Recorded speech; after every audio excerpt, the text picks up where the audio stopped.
Amélie Dubois, hôtesse de l'air pour une grande compagnie aérienne française, n'éprouvait aucun sentiment particulier pour la Russie lorsqu'elle embarqua sur un vol à destination de Moscou.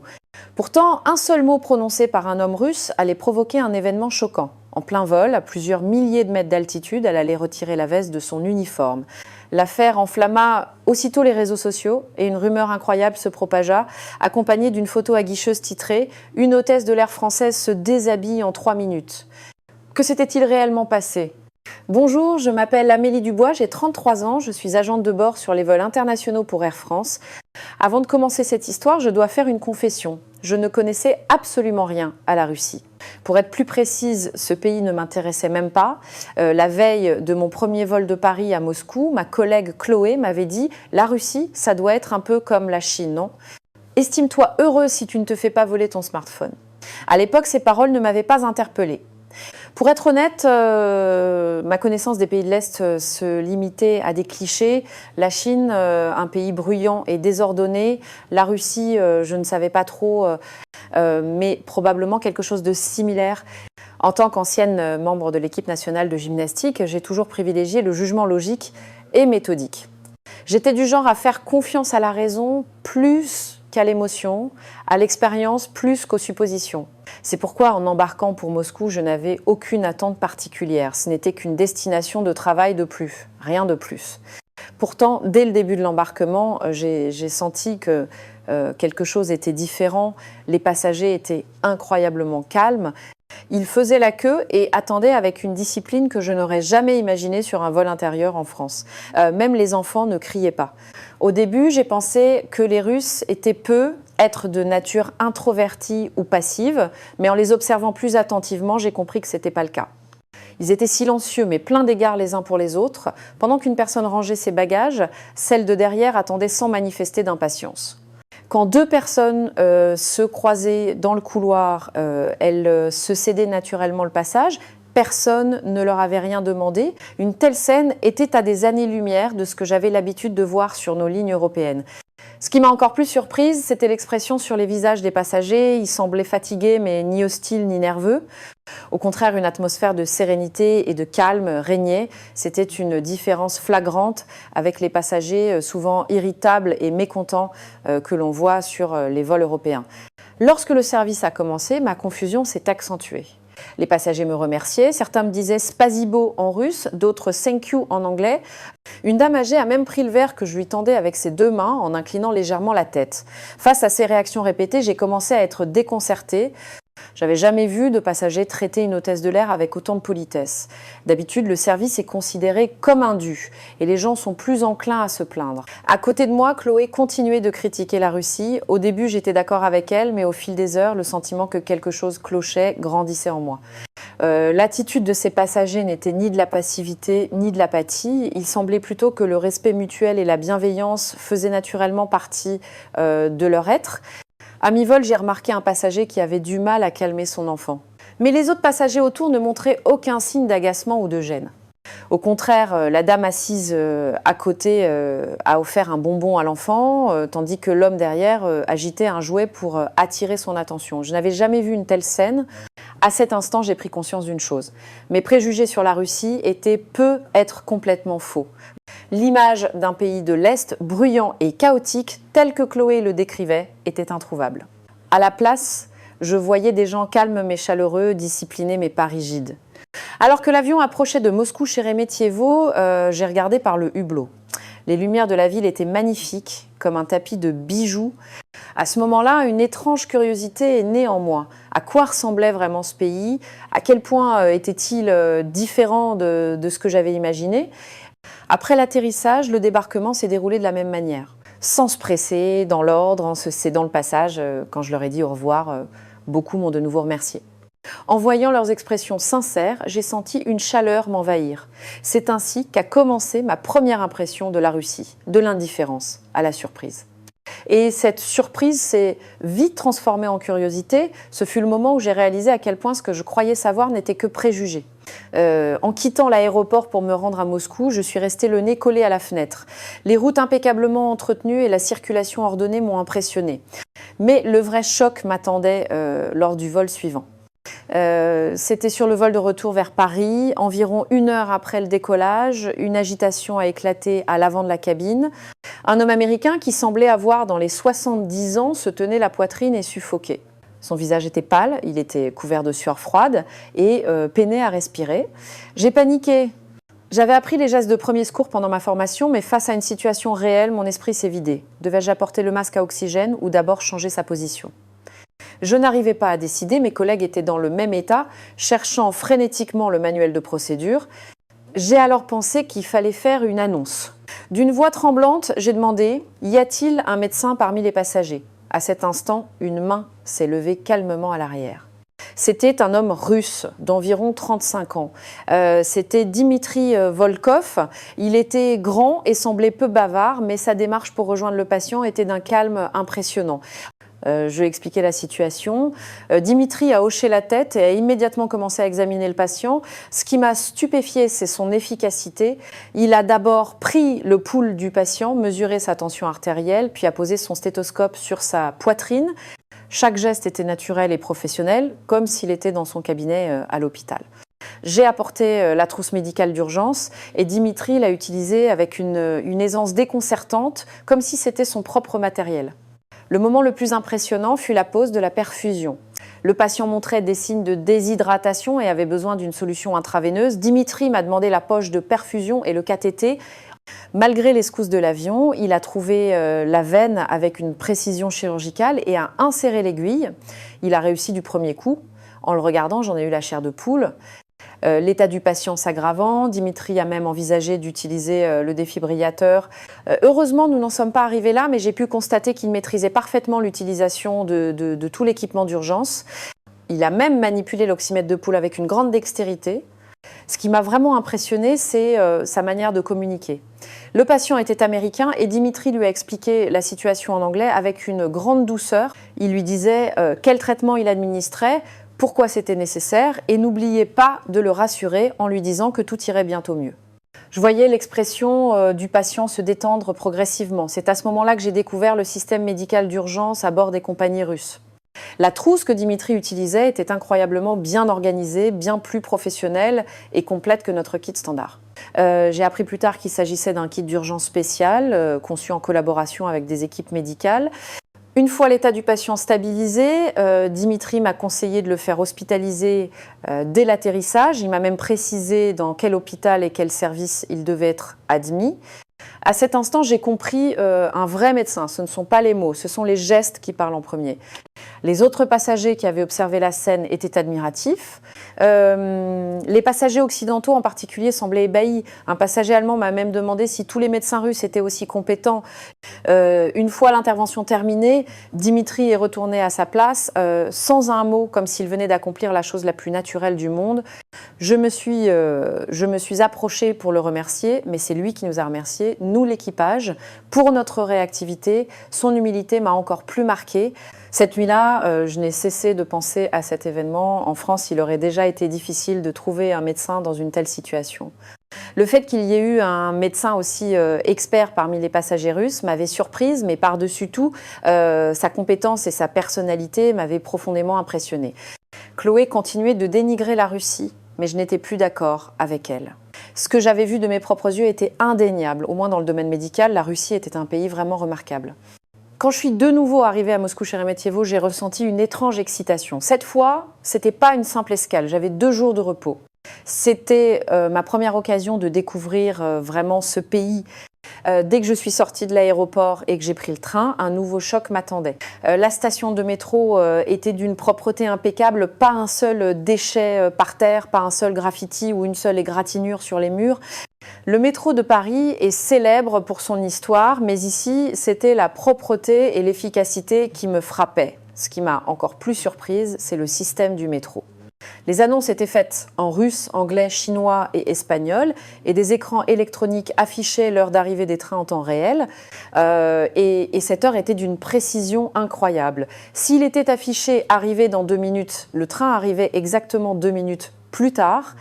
Dans le métro en direction de la Place Rouge, j'ai observé les passagers.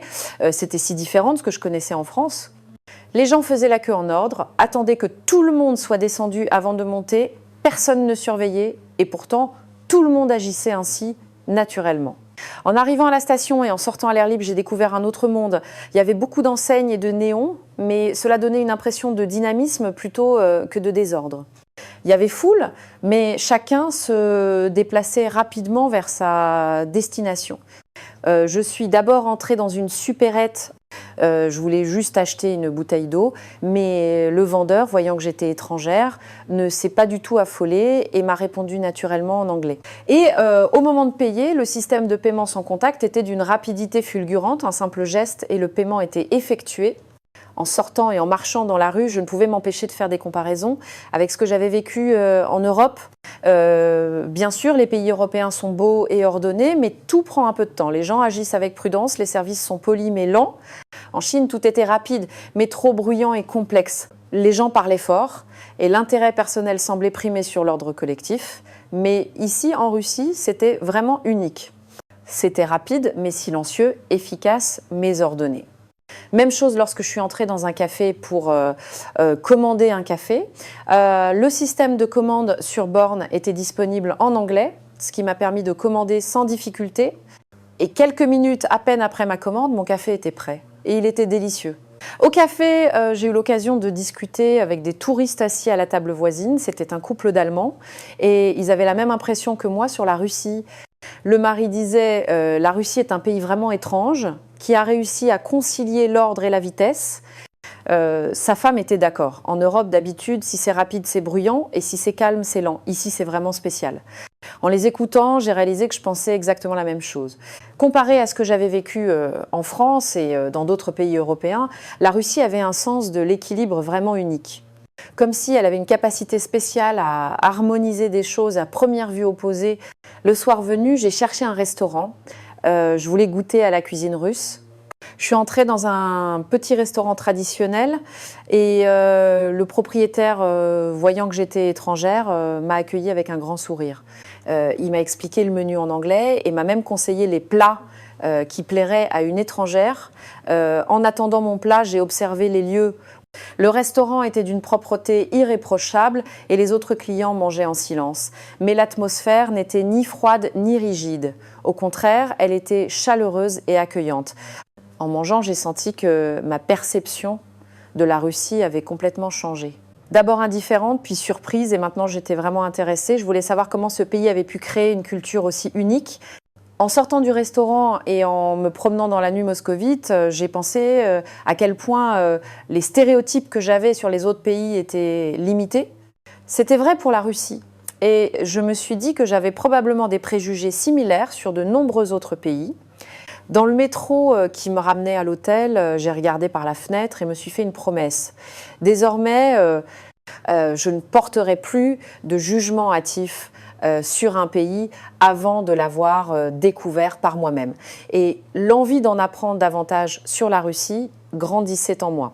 Cette nuit-là, à l'hôtel, j'ai pas réussi à trouver le sommeil. Tout ce que j'avais vécu durant la journée tournait en boucle dans ma tête. La Russie était un pays vraiment fascinant, dans le bon sens du terme. Le lendemain matin, j'ai décidé d'explorer le quartier de l'Arba. En sortant de l'hôtel et en prenant le métro, j'ai ressenti un vertige. J'ai d'abord pensé que c'était juste de la fatigue. J'avais beaucoup marché la veille et le décalage horaire n'était pas encore complètement assimilé. En arrivant à la station Arbatskaya et en sortant, j'ai découvert une rue vraiment animée. Des bâtiments historiques, des boutiques colorées et une foule de gens qui allaient et venaient. Je me suis laissée porter par cette atmosphère vibrante, flânant, visitant des boutiques de souvenirs et m'arrêtant dans un café. Vers midi, je suis entrée dans un restaurant, mais j'ai été soudainement prise d'un violent vertige. J'ai commencé à avoir des sueurs froides et ma vue s'est brouillée. J'ai senti que quelque chose n'allait pas, mais seule dans un pays étranger, je ne savais pas quoi faire. En sortant du restaurant, mes jambes se sont dérobées et je me suis effondrée. J'étais consciente, mais incapable de bouger. C'était probablement une crise d'hypoglycémie. J'avais déjà connu ça à l'époque où j'étais gymnaste et que je suivais des régimes drastiques. Mais ce qui s'est passé ensuite a été incroyable. Moins d'une minute après ma chute, un homme russe s'est précipité vers moi pour vérifier mon état. Il a immédiatement appelé le 112 avec son téléphone. En l'écoutant parler russe, j'ai compris qu'il décrivait calmement et précisément l'endroit et mon état. D'autres passants se sont rassemblés, un par un, pour m'aider. Quelqu'un m'a déplacé à l'ombre, un autre m'a apporté de l'eau. Tous m'ont aidé sans la moindre hésitation, moi une étrangère. J'étais vraiment émue.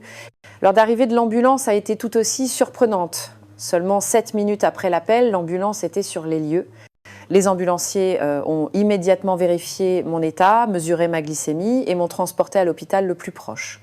Aux urgences de l'hôpital, le médecin qui m'a prise en charge s'appelait Sergueï Pavlov. Il avait l'air d'avoir une petite quarantaine d'années et dégageait une impression de chaleur et de bienveillance. Sergueï m'a expliqué mon état dans un français impeccable. Rien de grave, mais il m'a conseillé de bien prendre soin de moi pendant quelques jours. En discutant avec lui pendant le traitement, j'ai trouvé que c'était quelqu'un d'exceptionnel. Il m'expliquait les termes médicaux de manière simple pour que je comprenne, et il a tout fait pour que je ne me sente pas mal à l'aise en tant qu'étrangère. Il m'a même demandé comment se passait mon séjour en Russie et si je rencontrais des difficultés. Mais la plus grande surprise a été d'apprendre que Sergueï était le supérieur de Dimitri. Quand je lui ai raconté l'histoire du médecin dans l'avion, il a ri et m'a dit « Ah, Dimitri, c'est mon cadet, le monde est vraiment petit ». Sergueï m'a beaucoup parlé de Dimitri, diplômé major de sa promotion de l'Université d'État de Moscou. Il était également consultant pour l'OMS sur les maladies infectieuses. Il avait fait de nombreuses missions humanitaires au Moyen-Orient et en Asie du Sud-Est et avait participé au développement des protocoles de soins d'urgence en Russie. En l'écoutant, j'étais de nouveau stupéfaite. Le Dimitri que j'avais rencontré dans l'avion n'était pas seulement un bon médecin, mais un expert médical de renommée internationale. Le fait qu'une telle personne se soit levée si naturellement pour aider un malade dans un avion m'a encore plus touchée. En discutant avec Sergueï, j'en ai beaucoup appris sur le système de santé russe. Le transfert des urgences à l'hôpital, la coordination entre les équipes médicales, l'approche centrée sur le patient. Tout semblait incroyablement méthodique et efficace.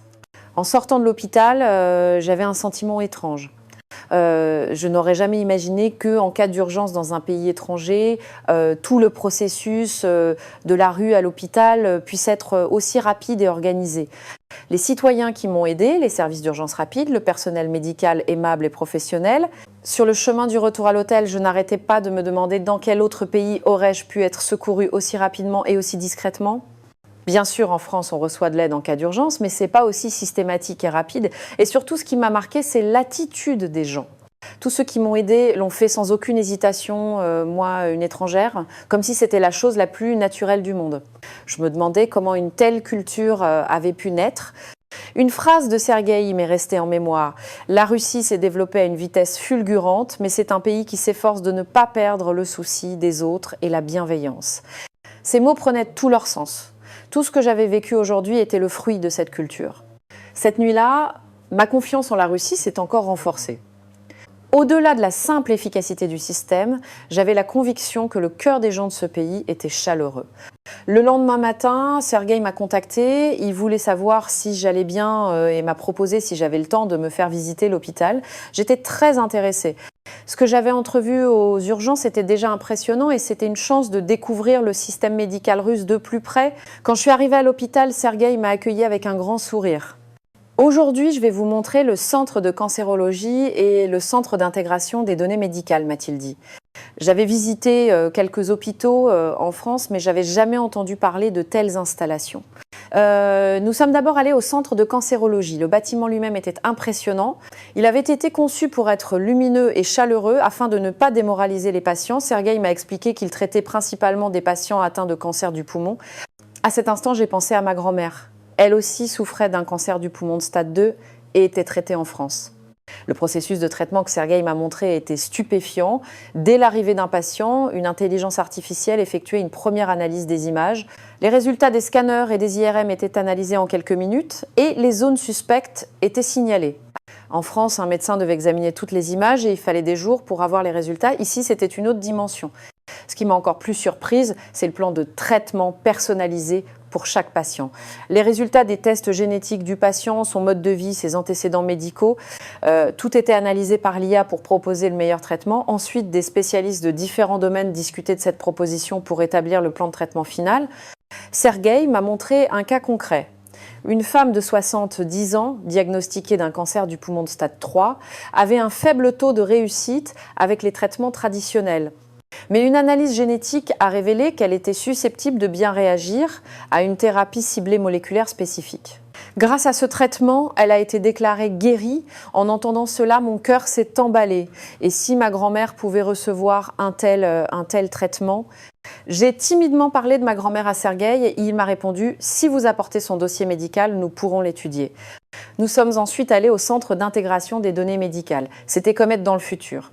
Un système permettait à un patient de consulter l'intégralité de son dossier médical, quel que soit l'hôpital où il se rendait. Résultats de prise de sang, images, ordonnances. Tout était partagé en temps réel. Sergueï m'a expliqué que lorsqu'un patient arrivait aux urgences, on pouvait immédiatement consulter ses antécédents, ce qui permettait un traitement plus précis et plus rapide. De plus, cela évitait les examens redondants, réduisant ainsi le fardeau pour le patient et les coûts pour le système de santé. Le plus impressionnant était le système de robots infirmiers. Des robots installés dans chaque chambre surveillaient les signes vitaux des patients en temps réel et alertaient immédiatement le personnel médical en cas d'anomalie. Ils pouvaient même avoir des conversations simples avec les patients, contribuant ainsi à leur bien-être psychologique.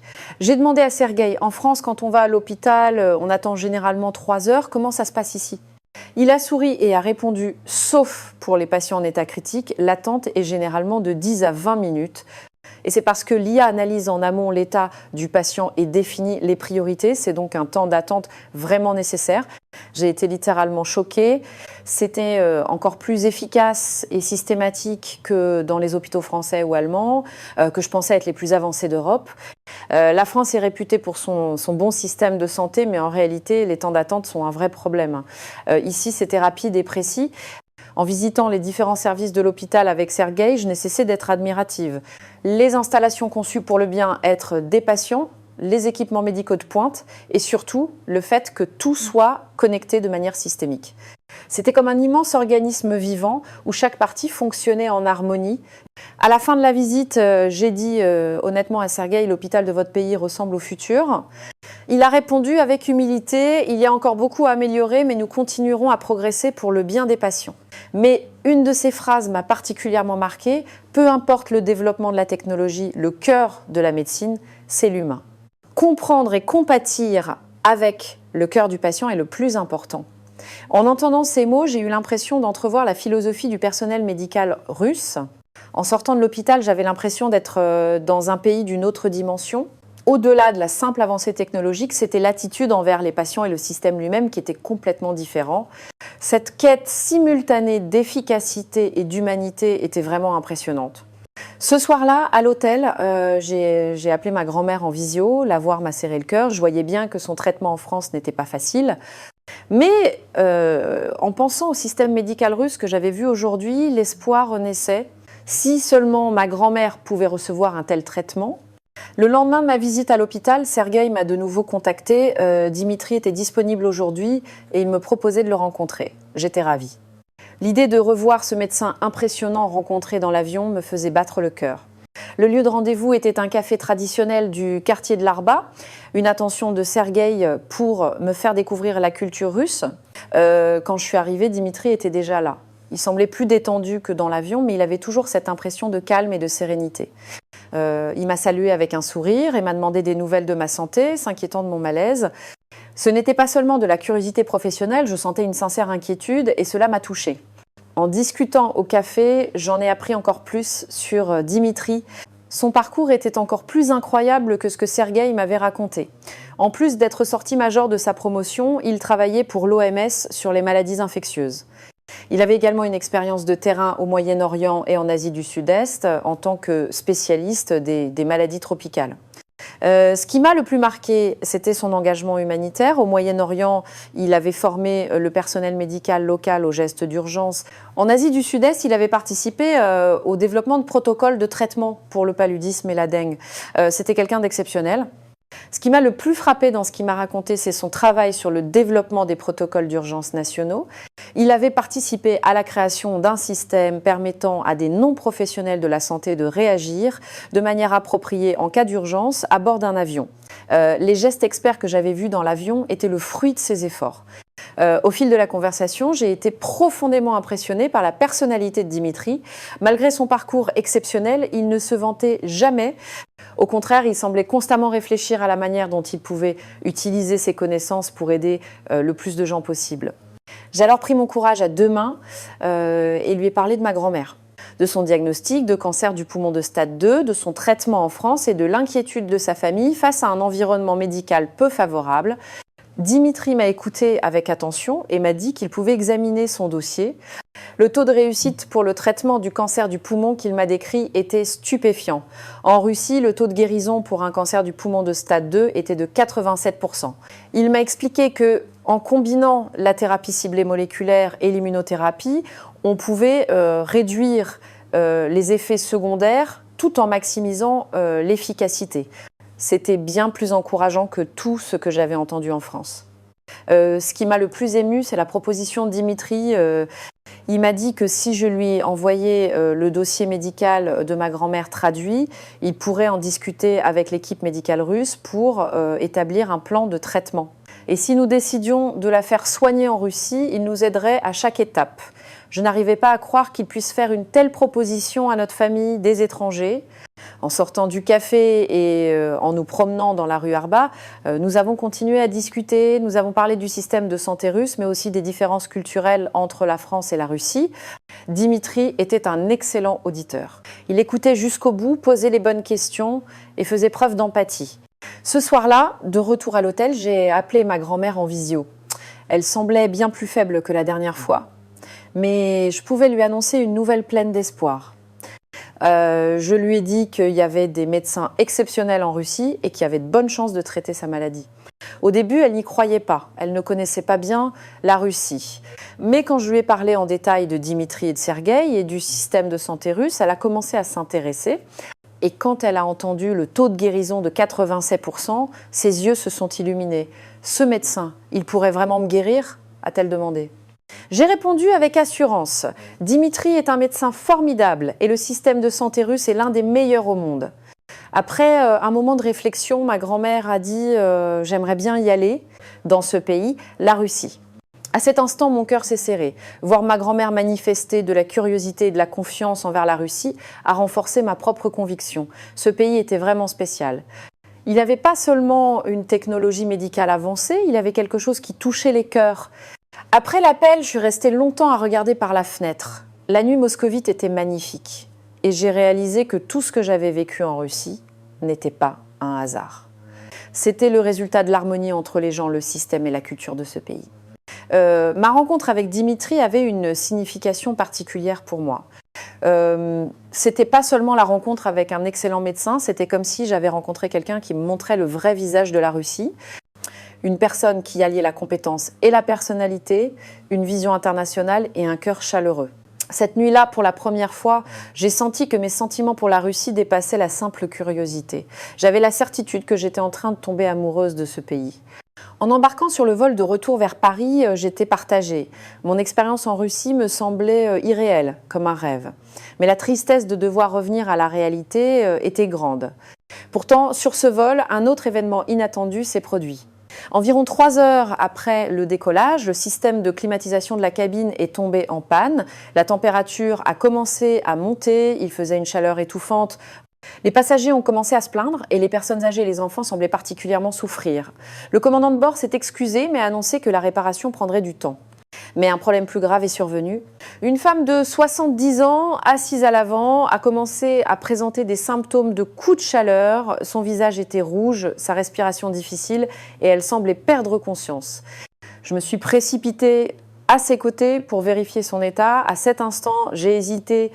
Il fallait faire baisser sa température, mais avec la chaleur dans la cabine, les méthodes habituelles seraient peu efficaces. C'est alors que les mots de Dimitri me sont revenus à l'esprit. En situation d'urgence, la vie du patient est la priorité absolue. Tout le reste est secondaire. J'ai pris ma décision, j'ai retiré la veste de mon uniforme et j'ai commencé à éventer la patiente. J'ai utilisé une serviette humide pour rafraîchir son front et son cou. Je sentais les regards des autres passagers sur moi, mais à ce moment-là, l'état de la patiente était plus important. Par coïncidence, Dimitri était également sur ce vol. En voyant la situation, il s'est immédiatement approché pour m'aider. Il m'a dit que mes gestes de premier secours étaient appropriés et m'a indiqué les mesures supplémentaires à prendre. Il a préparé une perfusion pour la réhydrater, a pris le bras de la patiente pour trouver une veine et a guidé ma main pour me montrer l'endroit exact. Ce moment a été très marquant. Ces gestes étaient si chaleureux et rassurants. On y sentait à la fois la certitude du professionnel et la chaleur de l'être humain.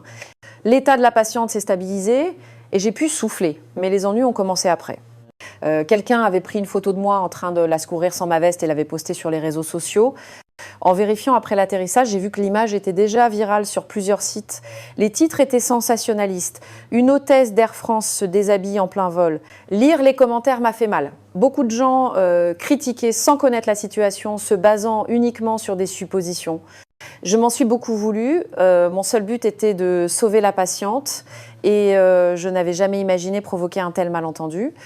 J'ai même commencé à me demander si ma décision n'avait pas été une erreur. Mais le lendemain matin, un événement incroyable s'est produit. Un tout autre type d'article est paru, des experts médicaux analysaient la situation. Le contenu saluait le jugement professionnel et le courage dont l'hôtesse de l'air avait fait preuve dans une situation d'urgence en vol. Ils estimaient que ces gestes étaient appropriés pour sauver la vie de la patiente. L'article incluait une interview de Dimitri. Il expliquait à quel point les mesures que j'avais prises étaient adéquates dans ce contexte et le courage qu'il fallait pour prendre une telle décision. Il ajoutait que la société française devrait comprendre et encourager de tels actes de bienveillance. Ce qui a été encore plus émouvant, c'est le changement de l'opinion publique. Au début, les commentaires négatifs étaient majoritaires, mais avec les explications des experts, la perception des gens a commencé à changer. Les commentaires saluant le professionnalisme et le dévouement de l'hôtesse se sont multipliés et certains ont même présenté leurs excuses. Un internaute a écrit « Au début, je n'avais pas compris, mais en connaissant la situation, j'ai un immense respect. Aurais-je eu un tel courage ?» Un autre a écrit « C'est grâce à des hôtesses comme elle qu'on se sent en sécurité en avion. » Le commentaire qui m'a le plus marqué venait d'un médecin urgentiste. Le jugement et l'action dont a fait preuve cette hôtesse dans cette situation sont un exemple pour de nombreux professionnels de la santé. Cette mentalité qui consiste à faire passer la vie du patient avant tout est le véritable esprit de la médecine. La perspective des médias a également complètement changé. Les titres sensationnalistes ont été remplacés par des articles sur l'acte héroïque de l'hôtesse. Une chaîne de télévision a même produit un reportage spécial sur les interventions d'urgence en vol. Ce fut l'occasion de mettre en avant l'excellence du système de sécurité aérienne français et de la formation du personnel de bord. En observant tout cela, j'ai découvert une autre facette de la société française.